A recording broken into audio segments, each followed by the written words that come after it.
Jubilação Natalícia, por F. Lucas Vitoriano, narrado pelo mesmo.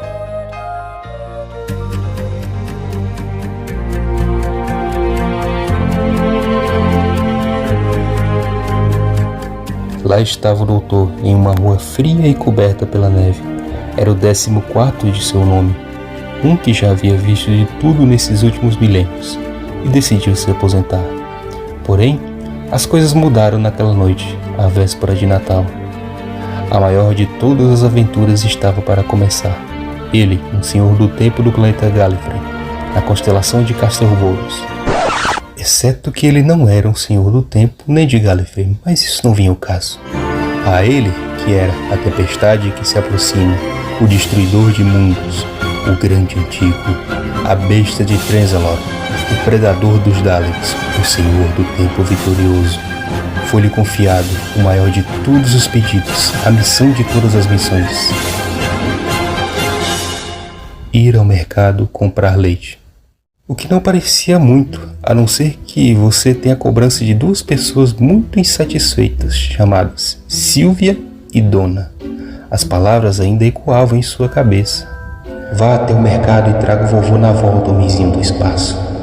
E nada de tardes. Não quero que você vá parar em Vênus com a minha neta. Isso quase o deixava sem opções de transporte. Felizmente, a Mamãe Noel Kate Stewart havia lhe deixado um presente e liberado a velha Bessie naquele feriado.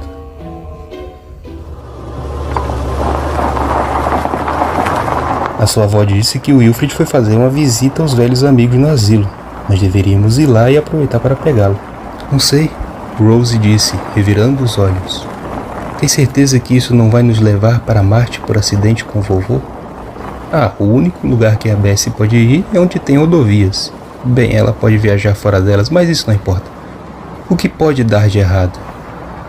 E essa pergunta seria a causadora do que viria pela frente.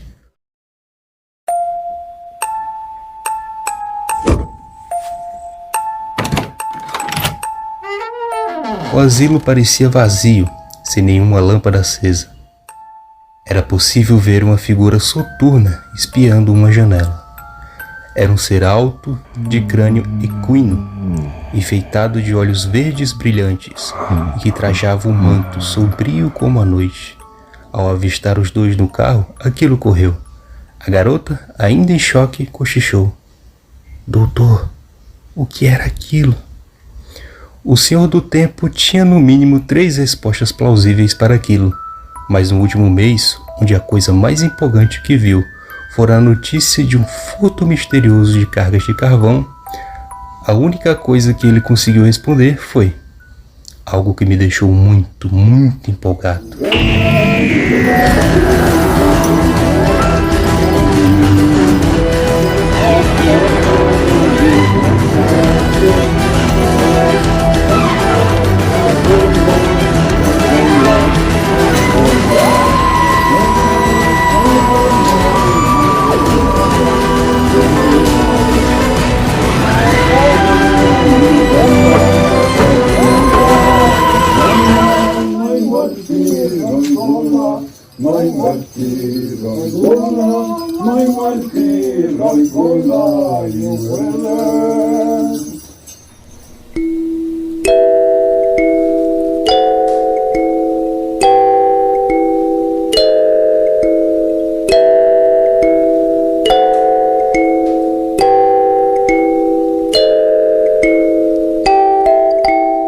Os dois desceram do carro. Rose olhava ao redor, enquanto o doutor investigava o chão como uma cobra farejando uma presa. Quando enfim pareceu ter descoberto algo, levantou e ergueu um dedo. A garota esperou ansiosa pela conclusão que veio. Eu esqueci minha chave de fenda sônica em casa. Isso era verdade. O Senhor Tempo tinha ela agora em mãos e se perguntava por que aquela caneta estranha não soltava tinta. Eu sinto como se tivesse perdido um velho amigo, falou com uma voz melancólica. Rose apontava para a janela, onde a criatura olhava fixamente. Havia uma luz, a única em todo o prédio. Eles não demoraram a entrar. Foi fácil, a porta estava aberta. Naquele quarto iluminado havia um rosto que, apesar dos efeitos dos anos, o Senhor do Tempo conhecia bem. Minnie Hooper, a velha amiga Minnie Hooper. Quanto tempo? Como você anda? Velha essa sua cara, disse a voz trêmula da idosa. Eu sabia que você ia voltar uma hora ou outra. Eu sabia. Eu tive certeza quando os duendes passaram a visitar esse lugar. Duendes?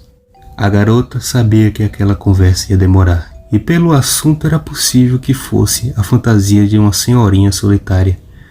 Decidiu dar uma olhada pelo lugar e procurar o seu avô, enquanto o doutor a fazia companhia. Não foi preciso muita procura para perceber que ele não estava ali, mas havia um barulho na lareira, que se revelou apenas o crepitar de últimas chamas. Olhando os enfeites, o Rose lembrou da infância, onde aos natais, seu bisavô se fantasiava como um bom velhinho. Era uma fantasia perfeita. Ela não havia mudado de opinião quando olhou essas fotos na idade atual. Não só em aparência, mas ele atuava muito bem como personagem. Wilfred era o Papai Noel perfeito. Algo caiu da chaminé.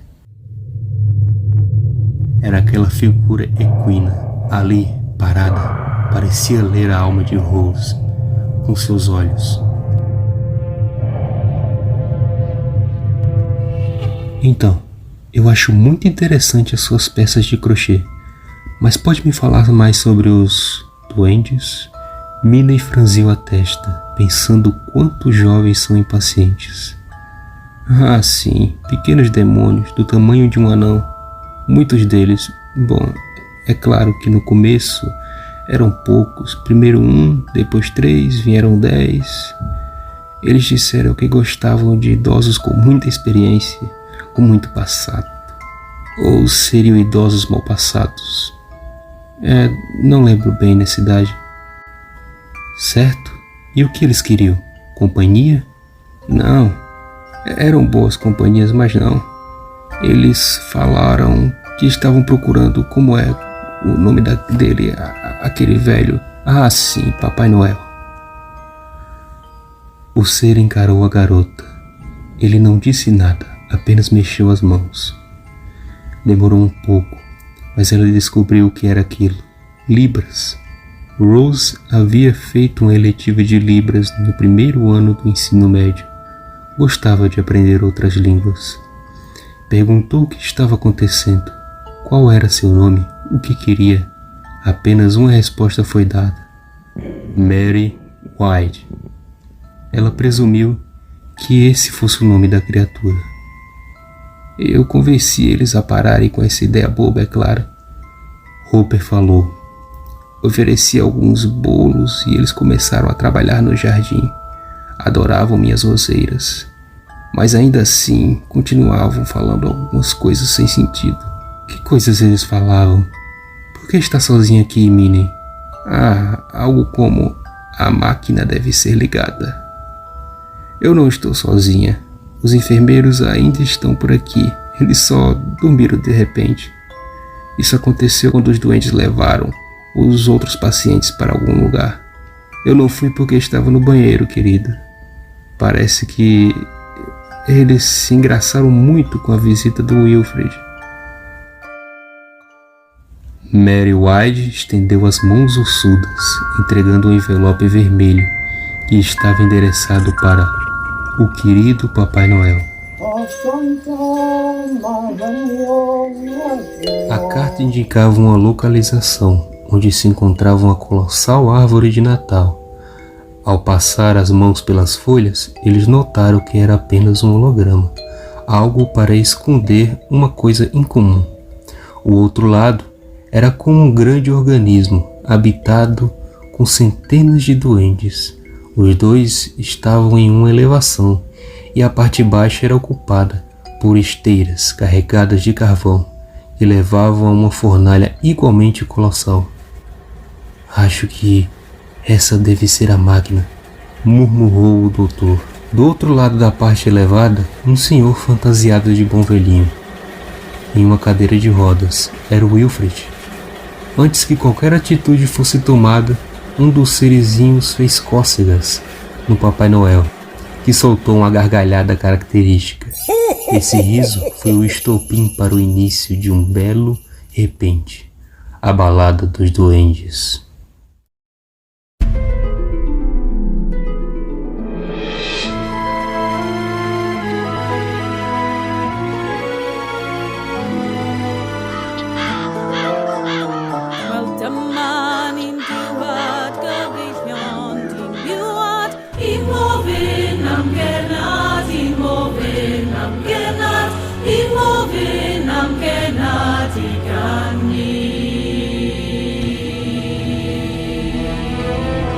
Sem patrão não há peão, começa a peregrinação, na barriga privação. Nhac, nhac, nhac, nhac, nhac. Sem patrão não há peão, começa a peregrinação, na barriga privação. Nhac, nhac, nhac, nhac, nhac, nhac. Arfa o velho e velado, nasce e foge fadado, presa de anseio vardo, carne de morto no passado. Nhac, nhac, nhac, nhac, nhac, nhac.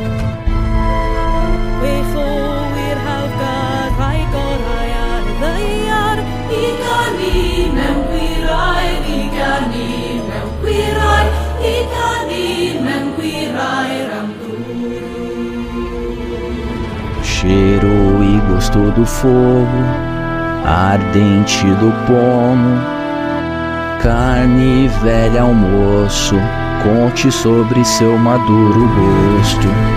Nhac, nhac, nhac, nhac, nhac, nhac. Em breve o grande desejo será sublimemente realizado, algo áureo alucinado, depois de ser alimentado. Nhac, nhac, nhac, nhac, nhac.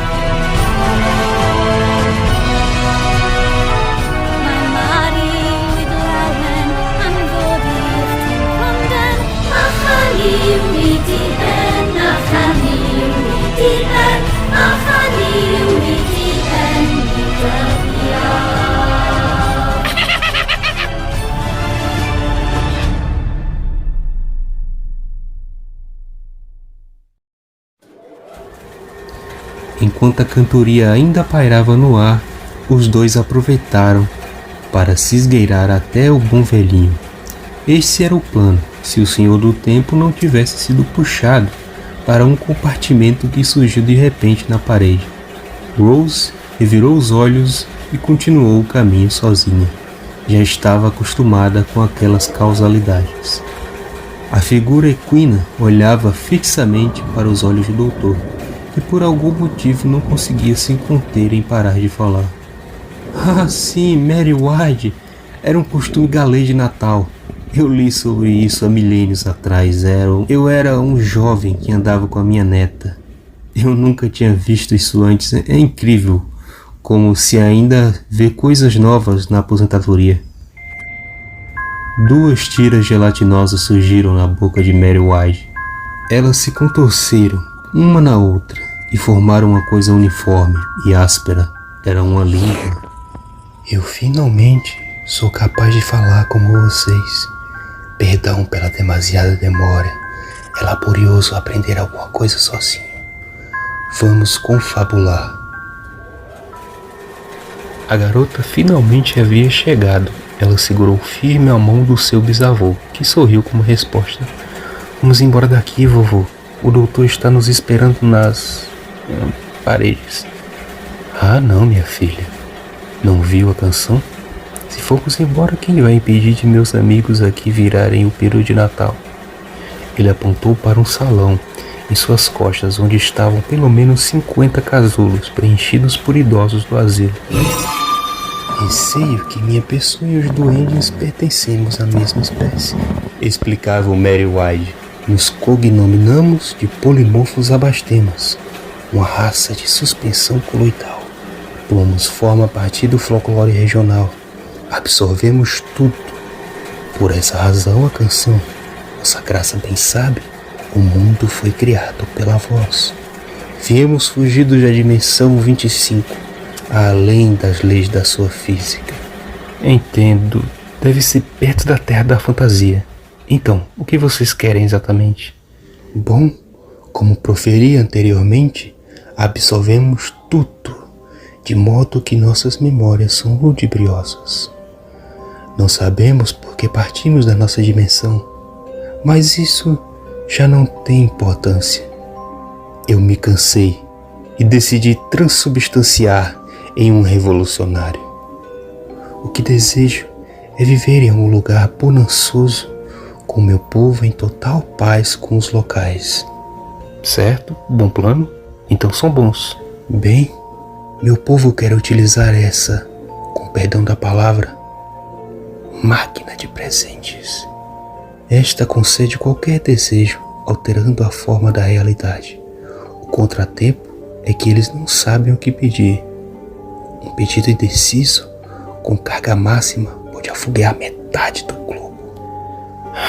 Porque ele sempre destrói metade de algo. Rose olhou novamente para o lugar. Havia essa grande coisa em formato cilíndrico, que parecia uma espécie de biotecnologia. Ela apontou o dedo e questionou seu avô. É uma máquina de desejos? Eu estava planejando usar ela para pedir que todos fossem embora a salvo. É só colocar a cabeça ali. Certo? Deve dar uma dor de cabeça. Mas por que eles querem comer velhinhos? Eles leram algum texto errado. Acham que o nome Bom Velhinho se refere ao gosto. Já vi alguns me perguntando se minhas meias são de mel. O Senhor do Tempo passeava para lá e para cá no cômodo, pensando em algum plano. Por fim, pensou em algo. Tirou do bolso um frasco de molho e derramou nos seus calçados, os tirando em seguida. Mais um par de tênis que eu não pude salvar. Eram recém-regenerados. Eu deveria ter me aposentado em Guatu e aberto um museu. O que está maquinando, doutor? Por acaso translocou? Você disse que absorve tudo, não é? Então, se isso estiver certo, abriu a porta e jogou cada pisante para um lado diferente. Sapatos sujinhos, meus amiguinhos.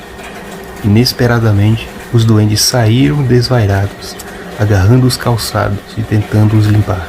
Eles ficavam cada vez mais desesperados quando não conseguiam tirar as manchas. Como imaginei, eles absorvem todo o conhecimento geral sobre a criatura, então tem que obedecer a qualquer crença atribuída.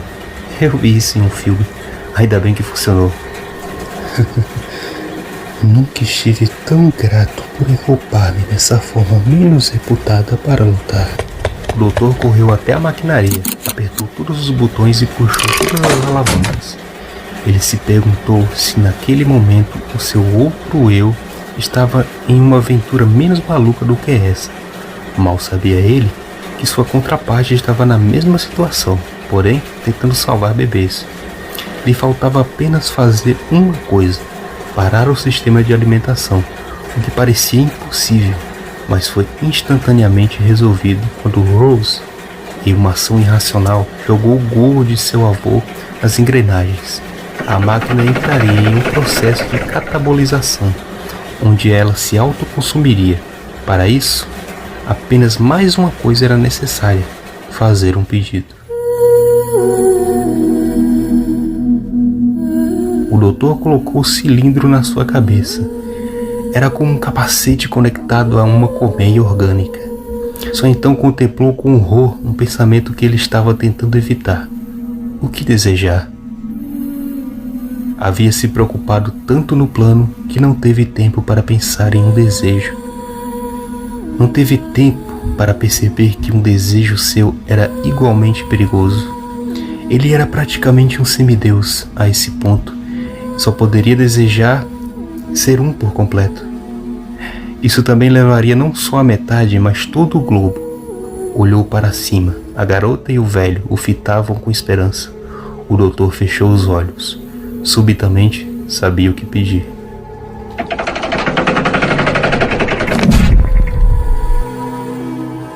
A máquina sofreu uma espécie de implosão, onde se encolheu como uma folha de papel amassada. Senhor do Tempo se ergueu. Trazia um saco marrom em suas mãos, carregados com uma garrafa de leite e biscoitos de gengibre, em formato de São Nicolau. Esse era o seu pedido, o motivo pelo qual havia saído de casa.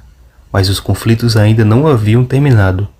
Pelo menos centenas de seres de 1,40 se aproximavam com rostos muito raivosos. Entretanto, eles foram impedidos pela figura equina, que agora empunhava um dos biscoitos de gengibre em formato de Papai Noel. Por milênios, nosso povo andou evadindo de dimensão em dimensão, sem nenhum propósito, caindo nas lábias de qualquer vilão medíocre. Eu estou enfadado. Eu sugestiono um novo mundo, uma nova era, onde o nosso povo trabalhará apenas para nós mesmos, de trabalhador para trabalhador. Aquele que ainda queira devorar o velho, me acompanhe e acabemos com o velho e desgastado formato para criar um novo. Partilhem deste alimento como símbolo. Este será marcado como milagre de Natal. E assim foi. Os polimorfos abastemas adotaram uma forma original, criada por eles para eles, e se sumiram em uma sociedade comunitária e longínqua. Localizada em algum lugar no jardim do asilo, eles durariam muito tempo, até a entropia. E quanto aos outros, cada um voltou ao seu lar. O doutor contemplava a mesa da ceia. Estava tão feliz e ansioso por finalmente poder comemorar de novo. Ele se virou no portal da cozinha, como se pudesse ouvir alguém, um espectro narrando suas ações. E só por via das dúvidas, mandou uma mensagem ao ar. A propósito, um Feliz Natal para todos vocês. E a porta fechou, para proteger as pessoas felizes do outro lado. Bem, estavam todos felizes, até o Senhor do Tempo descobrir que Sylvia havia facilmente substituído o leite na receita, e não precisavam mais.